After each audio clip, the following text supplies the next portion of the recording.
Hi, this is National Master Dan Heisman, and we're here with another video to help you improve your chess game.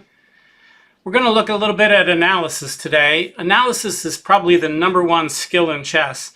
If you're going to make better moves, you could memorize them. You could memorize openings and endgames and tactical patterns. But in most positions, you don't know what to do. So you're going to have to use analysis and evaluation to figure out what move you think is best. So let's do it today. I picked out a position from a game in the Tata Steel tournament that's going on right now. I think Fedosiev was white and Hare Krishna was black. And black has just played his rook from b8 to d8. And let's analyze the position and let's kind of break down the analysis to help you put it into parts so that when you do analysis, you can do the same thing. So the first thing you want to do is become familiar with what's happening on the board with your board vision. You want to count the material. You want to look at the static features. So the material here is white has 2 rooks, a queen, and 5 pawns. Black has a queen, a rook, a knight, and 6 pawns. So the balance is white has an extra rook for a knight and a pawn. That's with Reinfeld numbers. Rooks are worth 5, knights are 3, pawns are 1. That would say white has about the equivalent of about a 1-pawn advantage.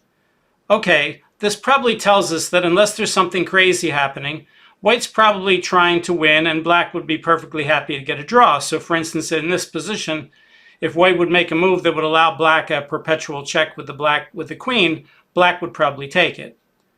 All right, what else is going on here? Well, black has a nice passed pawn on the h-file, but notice that pawn can't easily be supported if it goes down the floor, down the board. He can be supported right now with g6, but if it moves to h4, then the white pawn on g5 is preventing it from going much further without it being easily blockaded. So that pawn right now is not that dangerous. When your opponent makes a move, and I think black's last move was rook on b8 to d8, you want to ask yourself, what are all the things that move does? Is that move safe? And what are all the things in general that black's trying to do? All right, rook on b8 to d8. Well, it doesn't seem to be making any big threats with the rook, but what it does is it removes the rook from the b file so that the queen on b2, the black queen on b2, doesn't have to guard the rook on b8, and that opens up the possibility that the queen on b2 could take the pawn on f2. So if it were black's turn, it would be a very strong idea for black here to play queen takes f2. All right, is there anything else that black could do? Does the rook on d8 help with a mating net against the white king, even though it's on the same file? No, that's a closed file, and there's no way to really open it up. The knight on e7 can eventually go to f5 and hit the d4 square. Right now, the d4 square is already guarded by the king. White has the 2 rooks versus the 1, as we mentioned earlier, being up the exchange for a pawn. So as a general principle, it's good to know as many general principles as possible. Usually, when you have 2 rooks and your opponent only has 1, and the material is otherwise somewhat even, and here it's, it's not even, but it's close to even. When it's close to even, and you have 2 rooks and your opponent has 1, it's usually to the benefit of the player who has 2 rooks to trade off a pair of rooks so that he has 1 and the other person has none. Larry Kaufman has pointed out that one of the reasons why the bishop pair is so important in chess and worth about a half a pawn bonus on the average is that the bishops never get in each other's way, while knights and rooks can get in each other's way. So a lot of times when you put the rooks on the same file like this, it looks very strong. We call that a battery, where the 2 pieces can move along the same line, like a queen and a bishop on the same diagonal, or a rook and a queen on the same file. It's called a battery, and when the double rooks get on the 7th rank, that kind of battery can be extremely strong. But in general, a lot of times when you have these batteries, it's actually not the most wonderful place to put the pieces because they get in each other's way. And when pieces get in each other's way, it makes them less powerful. So here, if white would trade off a pair of rooks, if somehow he could do that, it's probably to his advantage. One of the things you try to do when you're winning is to trade pieces, and it makes it easier with attrition when you're leading. So here, for instance, if we took the white queen and the black queen off the board and we took the rooks off the board, so it was just rook against knight with the extra pawn, then that pawn on a7 would be very, very hard for black to defend, and white would end up getting it past a pawn. And meanwhile, the white rook or the white king could easily stop the h pawn. So probably if white could trade off all the pieces except for the rook versus the knight, he'd probably be pretty happy with that. Excuse me. Okay, so it's white's turn. What is white trying to do? Well, we just said white would like to trade, but he has other things in mind. For instance, right now, besides that pawn on f2 being on prise and black can just take it, the pawn on a7 is on prise and white could just take it. So that then becomes a candidate move. Queen takes a7. Now, just because you can take a pawn and it's not guarded, doesn't mean it's for free and doesn't mean it's the best move, but it certainly should be a candidate move. All right, so we want to start by looking at our checks, captures, and threats. If you're playing another grandmaster like is happening here, he probably didn't give you any great checks, captures, or threats that are going to win material, but we could look at it just for the fun of it. So let's look at white's checks. He could play queen takes e7 check, followed by rook to c7 check. Does that lead to mate? No, of course not. Queen takes e7, king takes e7, rook c7 check. Black could just move the king back or play rook d7, and white's just lost a queen for a knight, so that's a silly move. White could play queen d7 check, but that's even worse because when black takes it with the king or the rook, again, white could check, but there's no checkmate. Sometimes if you're seeing a puzzle, there's all these clever queen sacrifices to mate with the two rooks, but that's not going to happen here.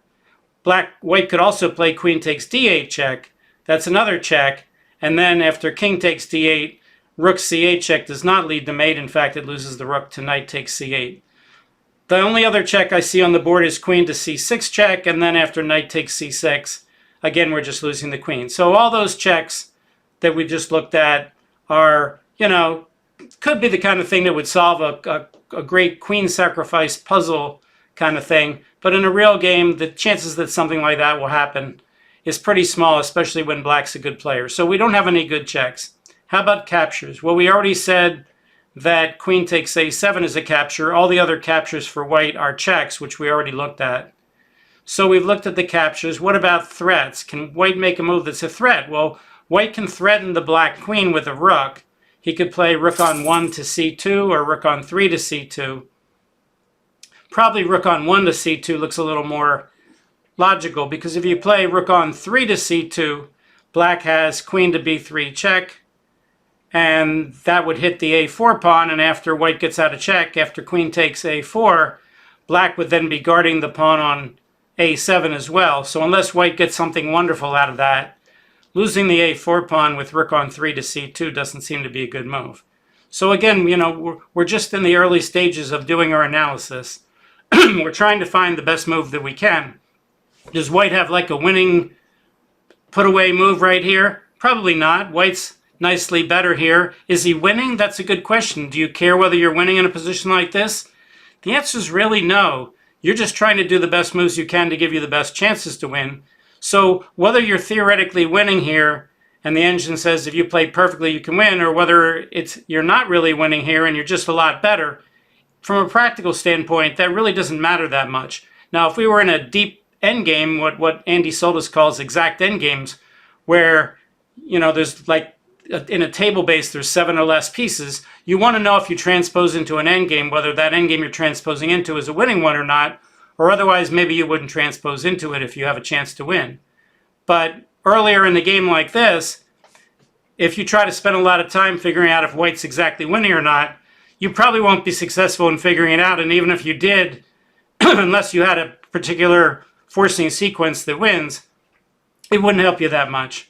So one of the ideas here would be to play rook on 1 to c2 to save the f2 pawn. And then when the queen retreats, continue to put some pressure on black. So that becomes a strong candidate move. All right, so let's see what happens if white just takes the pawn on a7. Let's say white plays queen takes a7 and black plays queen takes f2 to get his pawn back. And now let's say white tries to attack that knight on e7 with rook to c7. So queen takes a7, queen takes f2, rook c7. Well, notice now black has a million checks. And not only that, the g pawn on g5 can be hanging too. And if black takes the pawn on g5, he's guarding that knight. So for instance, we could just look at queen g3 check, king moves, and then queen takes g5. And the queen taking the pawn on g5 would guard the knight on e7. Now, if at this point in the video you say, Dan, I can't visualize that. You're going too fast.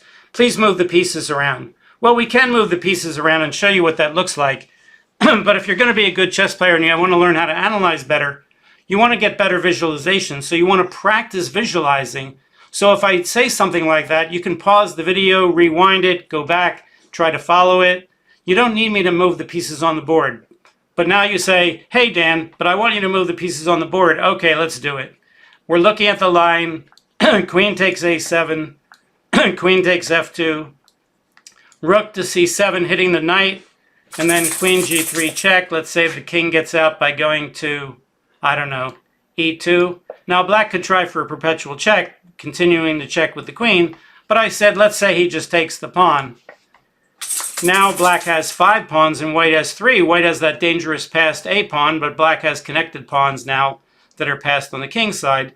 But now rook takes e7 is not a threat anymore. That would lose the exchange. So is this making progress for white? Probably not. That a pawn might win the game for him here before the h pawn does, in which case black might just try for that perpetual check instead of taking the pawn. But this does not look like the kind of thing that white's really trying to do. All right, so hopefully the people who wanted me to move the pieces are happy, but we really don't want to do that. If you move the pieces all the time, if you're playing correspondence chess, or as they call it on chess.com, daily chess, then you want to set up a board and move the pieces all the time because that's legal and that's what you're trying to do. But if you're trying to be a good, non-correspondence player, you're trying to be a player that plays over the board, or you play time chess on the internet, then you're not allowed to move the pieces around. So you want to learn how to visualize, and visualization takes practice. The more you visualize, the better you get. Will you ever get as good as, Bobby Fischer or Gary Kasparov or Magnus Carlsen? Probably not, but that doesn't mean you can't get to be a lot better than you are now. So if you have trouble visualizing those things, then, practice looking at them. All right, so here we are. Rook on 1 to c2 instead of queen takes a7. Well, black's now going to want to guard that a pawn. He doesn't want to lose the a pawn. If he counterattacks the a4 pawn with queen to b4, then queen takes a7 will win the a pawn and guard the white a pawn on a4. So black's probably going to play queen to b6 or queen to b8 if we play rook on 1 to c2. So let's analyze what would happen. That would force the trade of queens. Well, forcing the trade of queens is probably a good idea. So rook on 1 to c2. Let's say he plays queen to b6, just for the sake of argument. Then if white trades, white doesn't have to trade, but let's say he does. Queen takes b6, a takes b6. White could then switch his attack to the pawn on b6, could play something like rook to b3, threatening rook takes b6, and black would probably have to play something like knight to c8, which is very awkward. Then white would play something like rook to c7 and cut off the king. White has to keep track of that h pawn, of course, in those lines. But so rook on 1 to c2, queen to b6. Do we have to trade queens? Well, white doesn't have to trade queens. He could just leave his queen there and let black take his queen if he wants. But he'd have to make a constructive move. He could move his king toward the h pawn. We could play rook on 1 to c2, queen to b6, king to e3 to get the king closer to the h5 pawn. But then black has moves like knight to f5 check. Things get a little murky there. So probably after rook on 1 to c2, queen b6, queen takes b6, a takes b6. White could also immediately play rook to c7 and threaten to double rooks on the 7th rank there. Black could probably not trade the rooks there, although I guess he could play rook d7. So we're looking at rook on 1 to c2, queen to b6, queen takes b6, a takes b6, rook to c7, rook to d7. Not sure that's the best move. After rook takes d7, check, rook takes d7 is not check, king takes d7, rook c7 is check. Then the black king would go back to d8. White would play rook to b7. If black plays h4, white could get the king inside the square with king e3. If black plays knight to c8 to try to guard the b pawn, then white would have something like rook takes f7. What am I looking at? Well, here we go. Rook 1, queen here, queen takes, pawn takes, rook to the 7th. This is not forced. I'm just saying, what if he did this? What if he plays here? Can I take the rook? King takes. Did I say rook c7 check? Ooh, I must have made a visualization error. Maybe I thought that pawn on b6 was white. So I can't play rook to c7 check. So this is what happens when you move the pieces. You say, different. But this is awfully good for white. Not as good as the other line. In the other line where we traded, the pawn was on a7 and it was easier for the rook to harass it and force the black pieces over. With the pawn on b6, it's a little easier for black to guard the pieces. And now black would probably just play g6 and try to do nothing and hold on to draw. But white can penetrate with his king. So white could play king c3, king b4, king b5, force black to guard the pawn, maybe play f4 to guard the second rank with the rook. And this kind of endgame is probably winning, but it's going to take a lot of work. Okay, let's go back. All right, so rook on 1 to c2 is a candidate. Queen takes a7, maybe not as much. What else could we play? If we play king to e3, black has knight f5 check, and then king f3, and then knight takes d4 check, so that's terrible. So king e3 is not a candidate move. I don't think it's safe, because after knight f4 check, if we don't play king f3, if we move the king to some other square, black has queen takes f2, and now the queen and the knight are attacking the king, and black may even be better or even winning in those lines. So king e3 would be kind of a massive blunder. I really don't want to see black play the combination of moves queen takes f2 and knight f5. So we're looking more and more in our analysis like rook on 1 to c2 is a move. Now black could just play queen b1 and then threaten to go queen f1 check later and start checking white that way, and then maybe bring the knight up to f5. So we could look at that. Rook on 1 to c2, queen to b1. We could repeat the position with rook back to c1, but then we're not getting anywhere. So rook on 1 to c2, queen to b1, queen takes a7, queen to f1 check. What would white play? He can't play king e3 because of knight f5 check. He can't play king f2 because the queen takes f2 check, although maybe in that line he could run his king around to c1, but then, well, the d4 pawn is guarded by the queen on a7. But he'd probably play rook to e2, and then black could still bring the knight up. All right, let's show you what we're looking at. We're looking at rook up, queen to b1, queen takes a7, not necessarily the best move, queen to f1 check. Now we said moving the king gives the knight or the queen a check, so we're looking at maybe rook here. Now black could keep checking. He could play queen d1 check.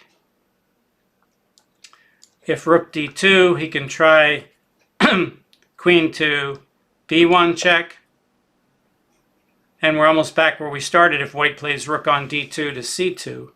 So not clear that white's making a lot of progress there. What does that tell us about playing rook on 1 to c2? Does it tell us that black should try queen b1? Or should it tell us that white should try a different first move? Well, that's part of our chess logic. What else could white play here that would try to make some progress? We already said rook on 3 to c2, probably not the best move. It's not terrible. We could look at a better move after rook on 1 to c2, queen to b1. Instead of letting him play queen f1 check, maybe we could bring our king back to e2, which is interesting. Then if black plays knight to f5, white could play queen takes a7, guarding the d4 pawn. So let's take a look at that. That would look at rook on 1, queen back, king to e2, knight to f5, threatening the d4 pawn, queen takes a7, guarding the a4 pawn. And looks like white has made some progress here. That d4 pawn can be attacked again, but it could be guarded again. If the queen tries to get around on the king side, The black queen tries to get on the king side. I don't think there's any perpetual here, although the knight might help them. The h-pawn has another supporter with the knight. Now rook to c8 in some lines will trade off the rooks. So I think white's making a little progress here. All right, well, we don't want to take up the whole video. We've already done 20 minutes on our analysis. Let's see what the engine says is the best move. We'll turn on the engine. The engine says rook on 1 to c2 is not correct. It just wants to play a5, which is a move we didn't strongly look at because it's not a passed pawn, and pushing it up the board, one of the things that pushing up the board does is it keeps the black queen out of the b6 square, which we didn't talk about since we looked at rook up back. Let's see what happens on rook up, what the computer says. Rook up, the computer says black indeed should put the queen on the first rank. We already said bringing it back looks questionable. And now it agrees that king e2 is the best move. But it says our advantage has dropped to about 0.2 to 0.3, well, now 0.2, even down to 0.1. You can see it there on the right. So that's not the best idea. So let's see why a5 is so good. a5, it says black should just take the pawn. And now white should find the move rook b3, or else he has no advantage. Queen takes a7 allows black to draw with knight to g6. I guess allows eventual perpetual check. So the only winning move here is rook b3. And the idea of rook b3, I guess, is to play rook b8 and get some mating threats and try to trade off the rook. So let's take a look at that. Rook b3, it says black should play either f5 or f6. If he plays knight to g6 now, then rook to b7 doesn't threaten mate yet, but because the queen's guarding, black queen's guarding f7, the knight's guarding e7, the rook's guarding d7. But it says this is all over. If the knight checks, the king starts running to the queen's side. Oh, good, we could fork his king and his rook. White says, go ahead and take my rook because I have mate in 1 if you take the rook. Black says, oh, look, I've got take with check, and my knight and my queen are chasing your king around the board. This is why it's beyond the pay grade for masters like myself to analyze a line like this, to say, oh, white's just winning. King a3, queen e3 check, king a4, queen e, well, what if he got queen d4 check, king to b5, queen to d3 check. Where's the king going, Mr. Engine? King to c6. Guess that's it. Queen to a6 check. King to c5. This is pretty funny.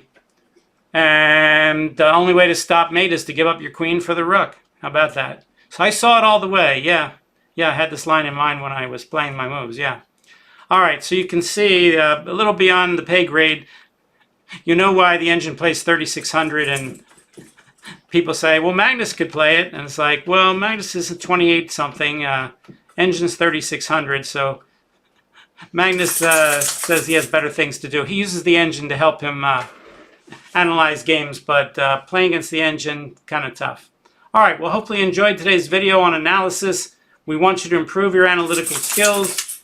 As you saw, I made one visualization error. But would I double and triple check it if I was going to play that line? Well, of course, that's what you do. And you want to make sure that you play the best moves that you can find. Am I 3600? I am not. I played a reasonable move. You saw the engine had a crazy line where white's better. And I think in the game, maybe Grandmaster Fedosiev might have played a5. I forget what the actual game continuation is. I don't have it right here. But I think eventually he did win the game. All right, hopefully you enjoyed today's video. For Dan Heisman channel here, please tell your friends about it. You can like the video, you can subscribe to the channel, but the best thing you can do is tell your chess friends about the channel, and we will see you next time. Thank you.